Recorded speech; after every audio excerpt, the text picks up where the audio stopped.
বোরখা পরে পালাতে গিয়েও শেষ রক্ষা হয়নি যুবলীগ নেতার। ছাত্র জনতার গণ অভ্যুত্থানের মুখে শেখ হাসিনা দেশ ছেড়ে পালিয়ে গেল।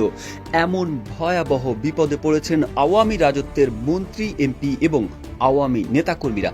অনেকে সুযোগ বুঝে বিদেশে পালিয়ে গেলেও আটকা পড়েছেন বহু জ্যেষ্ঠ ও প্রভাবশালী এমপি, মন্ত্রী সহ অসংখ্য নেতাকর্মীরা। প্রাণ ভয়ে পালিয়ে বেড়াচ্ছেন তারা।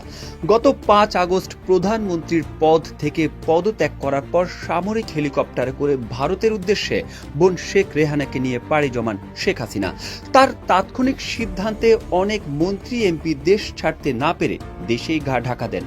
এমন খবরও চাউর হয়েছে যে বিভিন্ন দূতাবাসের দ্বারে দ্বারে ঘুরে আশ্রয় চাচ্ছেন অনেকে। আওয়ামী লীগের তৃণমূলের নেতাকর্মীদের অবস্থাও খারাপ। ফেনীর সোনাগাজীতে বোরখা পরে পালানোর সময় যুবলীগ নেতা মুশফিকুর রহিম মিশুকে গলায় ফাঁস দিয়ে হত্যা করেছে দুর্বৃত্তরা।